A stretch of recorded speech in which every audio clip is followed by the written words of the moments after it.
Muito bem, gente, já estamos de volta e hoje é terça-feira, é dia de coluna Seus Direitos. Hoje estou tendo o prazer de receber aqui mais uma vez o Dr. Gilberto Dias. Tivemos, vamos dizer assim, um pequeno intervalo, né? Porque ninguém é de ferro, né, doutor? Todo mundo precisa descansar um pouquinho, Desde né? dezembro, inclusive o judiciário para em janeiro, né? Os processos ficam parados. 20 de dezembro a 20 de janeiro. Isso. Obrigado pelo convite novamente. Imagina, sempre um prazer esse período, né? Interessante ter as pessoas saberem que existe esse recesso na justiça, né? De um mês, então, às vezes as pessoas ficam impacientes porque estão com processo, querem receber um dinheiro, enfim, mas nesse mês nada acontece. Os prazos, eles congelam, então prazos processuais, eles ficam congelados de 20 de dezembro a 20 de janeiro, mas não significa que o pessoal dos cartórios não estejam trabalhando. Uhum. Eles estão lá dentro em regime seletista ou concursado, né, conforme o revezamento deles. Entretanto, só começa a contar a partir de 20 de janeiro. Então, por isso que quando o judiciário volta em janeiro, os processos andam um pouco mais rápidos. É que ficou tudo ali sendo acumulado em janeiro, trabalhando, e aí quando chega janeiro, os prazos disparam tudo. Mas o pessoal está lá dentro trabalhando sim. Mas os advogados aproveitam para tirar uma folguinha também. Sim, porque a gente precisa descansar um pouco. Doutora, a gente vai falar sobre dois assuntos muito interessantes, porque tem pessoas que estão trabalhando em serviços que às vezes elas acham, está tendo exagero aqui, não está tendo, mas será que isso aqui é muito perigoso? Será que eu preciso, será que eu tenho direito à periculosidade, à insalubridade? São assuntos que às vezes as pessoas até desconhecem o termo, então eu acho que é interessante de começar explicando os termos, para depois entender em que tipo de trabalho um ou outro se aplicam, né, doutor? Exato. Insalubridade e periculosidade, não importa quantas vezes a gente conversar aqui, sempre vai ser importante, porque o público de casa, ele precisa memorizar, e são dois temas delicados, difíceis, um pouco complexos, envolvem normas regulamentadoras que são mais complexas, então é sempre bom a gente relembrar o trabalhador aqui desses direitos, fazer um paralelo com as empresas locais, né, com o que tem aqui na nossa região, para que o trabalhador fique ciente. Então, vamos começar com insalubridade. Insalubridade é um conjunto de atividades que elas, ao longo prazo, elas vão atingindo a sua saúde. É aquele adoecimento aos poucos. Ela é uma atividade, o conjunto de atividades ele é previsto na norma regulamentadora número 15 do Ministério do Trabalho e Emprego. Então, dentro da norma existem todas as regulamentações, é bem extenso, e ela é regida então por esse conjunto de atividades que aos poucos vai adoecendo o trabalhador. Então, quando o trabalhador é exposto a agentes nocivos à sua saúde e aquilo lhe causa a longo prazo alguma doença, ele tem direito ao adicional de insalubridade. Esse adicional de insalubridade, ele é pago uma porcentagem do salário mínimo. Então, ou é 10%, ou é 20%, ou é 40% em cima do salário mínimo regional, porque tem alguns estados que alteram o salário mínimo, né? Tem o salário mínimo regional para mais, né? Nunca para menos, daquela categoria, então sempre calcular com base no salário mínimo. Quando o trabalhador não sabe se aquela atividade que ele exerce é relacionada na norma regulamentadora e se ela está descrita como uma atividade que ele gera direito a ele precisa contatar um advogado, né, entrar em contato para que o advogado consulte, ou caso ele mesmo queira consultar, é simples, é só acessar o site do Ministério do Trabalho e Emprego, lá tem todas as normas regulamentadoras, a número 15 é de insalubridade, e ele vai conferir se a atividade dele está lá descrita. Mas as mais famosas, as atividades mais comuns, são aquelas que expõem o trabalhador ao calor excessivo, então trabalhadores de cozinha, cozinha profissional, de restaurante, a média de 27 graus,6, mais ou menos acima, né, calor, expõe o trabalhador então ao calor e ele gera direito ao pagamento do adicional de insalubridade. Do outro extremo poderia estar, por exemplo, o açougueiro ou o profissional de frigorífico? Exatamente, também perfeito, poderia, os dois extremos. Enfrentar muito frio. O calor ou o frio. Frio abaixo de 10 graus, câmaras frias. Em regiões que tem frigorífico e os trabalhadores acessam e voltam à câmara fria, além daquele intervalo que ele tem de 20 minutos a cada 1h40 de trabalho para descanso, ele ainda pode ter direito ao adicional de insalubridade. O que é muito importante nessa questão é o uso do EPI. Então, para a empresa não pagar o adicional de insalubridade, ela precisa fornecer o EPI para o trabalhador e, além de fornecer, ele tem que neutralizar por completo o agente nocivo à saúde. Então, não basta fornecer o EPI, uma bota, um capacete, uma luva, uma roupa térmica, mas não fiscalizar, não controlar e não ir atrás, não ter uma equipe ali de saúde e segurança do trabalho que veja, que faça o acompanhamento e veja se o trabalhador realmente não está com algum mínimo de exposição. Porque se ele tiver com mínimo de exposição, significa que o EPI não neutralizou e não está controlando 100%. E isso gera margem para o pagamento adicional. Mas aí, nesse sentido, então, a própria empresa que diria se ele está ou não exposto, porque o técnico de segurança é o profissional da empresa. Exato, né? É a empresa que faz essa fiscalização. Só que, se adiante o funcionário for demitido e denunciado no Ministério do Trabalho, enfim, aí virá uma fiscalização externa para ver se realmente ele tem direito àquele adicional. Ele pode fazer o trabalhador ele pode requerer, se ele entender que não está neutralizando o uso do EPI, que a saúde dele está sendo danificada, ele pode requerer o pagamento tanto trabalhando na empresa, quanto depois que sair. Uma coisa não inibe a outra. Então, ele pode estar trabalhando na empresa e fazer uma conversa com a empresa, francamente, informando, ó, o uso do EPI não está neutralizando, estou sentindo dor aqui, dor ali, eu chego em casa, me dói isso, aquilo, para que junto com a empresa, de forma consensual, eles avaliem. Na realidade, o que acontece é o trabalhador ir direto para a Justiça do Trabalho e requerer o pagamento, porque normalmente eles não conseguem esse adicional na conversa. Então, através de uma ação judicial, dentro do processo, o juiz designa um perito judicial, ele vai até o local, avalia o posto de trabalho, a função do trabalhador e aos agentes que ele está exposto, emite um laudo, e através desse laudo pericial é possível constatar se há insalubridade naquela função do trabalhador ou não. E aí, após isso, o juiz, somando a sua percepção do caso mais o laudo, ele emite a sentença designando o pagamento. E aí, retroativo ou não designando o pagamento. Lembrando, né, do prazo prescricional, que a gente sempre comenta aqui, então, trabalhador que deduz, que precisa, que tem direito ao recebimento do adicional de insalubridade, ele pode requerer 5 anos para trás.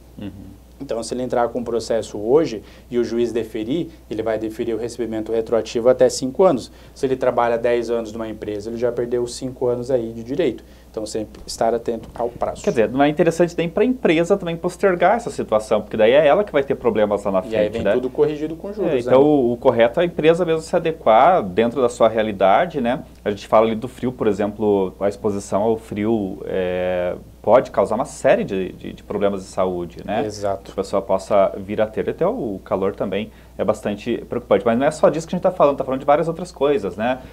Quando a gente fala aí em insalubridade primeiro, né? Insalubridade, estamos em insalubridade. Por exemplo, é bem amplo, né? É bem amplo. Na área da saúde, por exemplo, né, doutor? Isso, a área da saúde que está exposto a agentes químicos e biológicos, é o anexo 14 da NR15.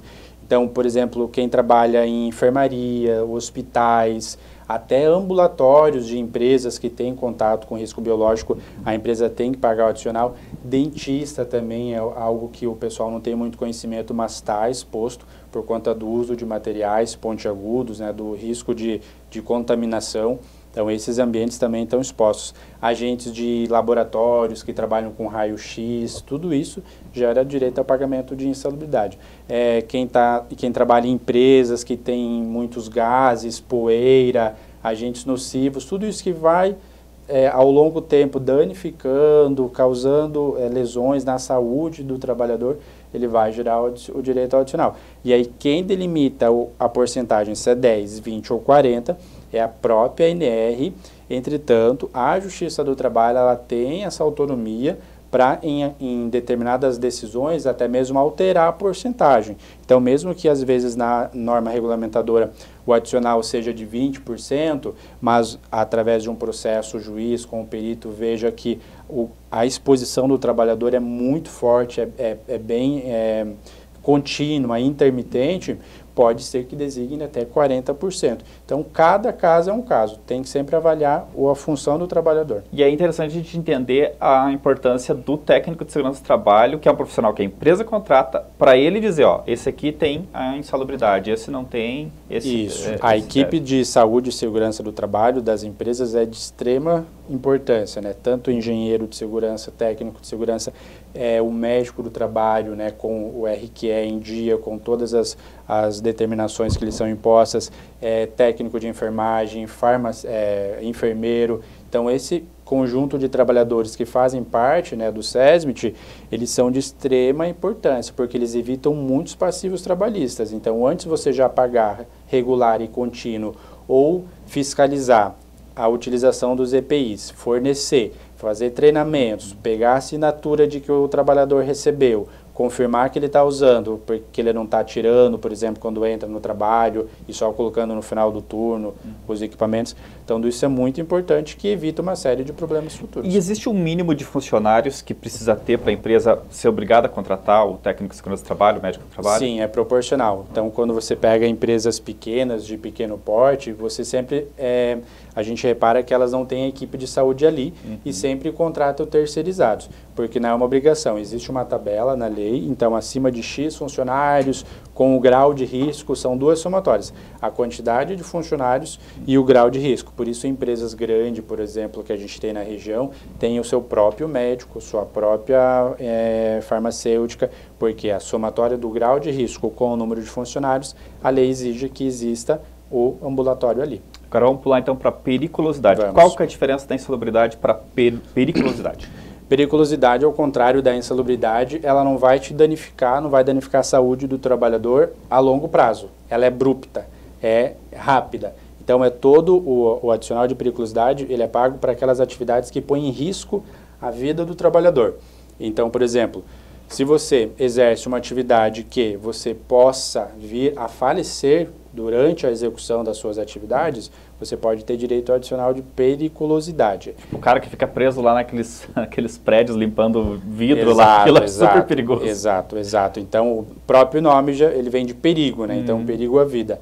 E ele não é fracionado, igual a insalubridade 10, 20, 40. Ele é 30%. Ah, já é tabelado. Tabelado, 30%, e não é em cima do salário mínimo, é em cima do seu salário. Do seu salário sem os valores agregados de comissões. Se o cara ganha 5 mil, vai ser 30% em cima de 5 mil. Exato, 30% em cima do valor que ele receber.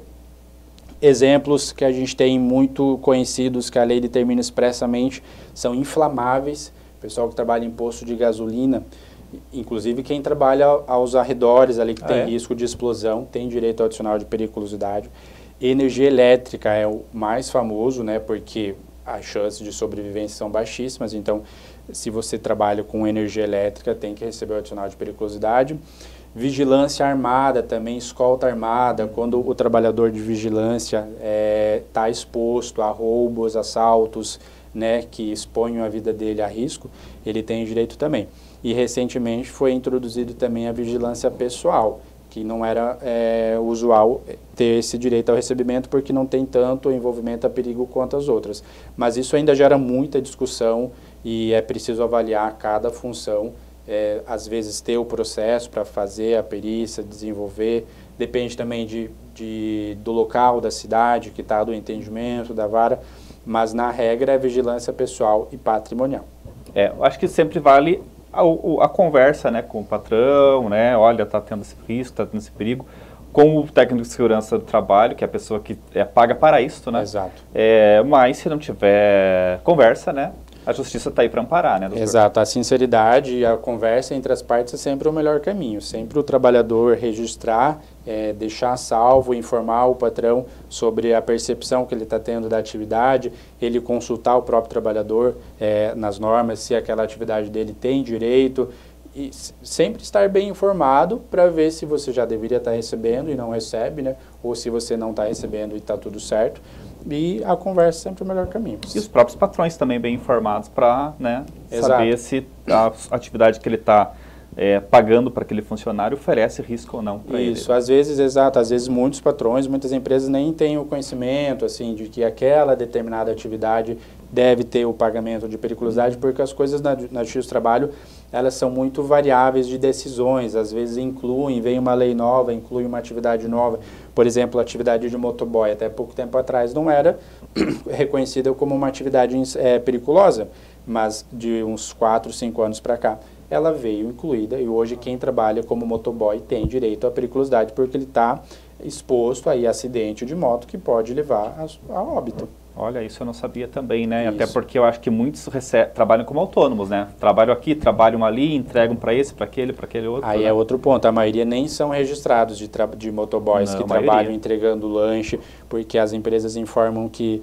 devido à baixa carga horária ali, não precisa registrar, eles fazem 3, 4 trabalhos num dia só, mas não, além de ter o registro, ainda tem que pagar o adicional de periculosidade. Certo, a empresa ter um motoboy seu, né? Isso, Vamos dizer assim, ter um profissional, então, né? Porque eu acho que eles fazem muito rodízio, né? Tipo, pega um ali, pega outro ali, né? Isso, e motoboy ainda tem aquela peculiaridade da rapidez que eles têm daquele estímulo, daquela pressão para entregar, fazer as entregas rápido, e é justamente dessa informação que a doutrina, a jurisprudência, os tribunais, eles se organizaram e pensaram e favoreceram o trabalhador por conta desse ponto, porque eles têm essa pressão de entregar rápido, e aí eles expõem a própria vida em risco, porque quanto mais rápido você anda de moto, mais a chance do acidente ser fatal. Por isso que a lei veio para proteger o trabalhador. Ó, já fica uma sugestão para uma próxima coluna, a gente falar aí sobre os direitos dos trabalhadores de transporte, né? Tem. Tem muita coisa para falar disso. Agentes de trânsito Uber, também. Né? Tem muita coisa para falar nesse sentido. Mas acho que ficou bem esclarecido aí, nessa fala do Dr. Gilberto, essa diferença, né? Essa diferença entre a insalubridade e a periculosidade, né? E o que cada um dá direito ao trabalhador. Doutor, sempre um prazer recebê-lo aqui, espero tê-lo aqui no nosso programa outras vezes, falando sobre direitos dos trabalhadores, que são muito importantes. Conhecimento é poder, né? Muito obrigado, Ednei, pelo convite. Obrigado, doutor Gilberto. No domingo a gente roda também essa entrevista aqui como uma publicação à parte, para vocês poderem também assistir só essa entrevista fora do contexto do programa Cidade ao Vivo. Até já!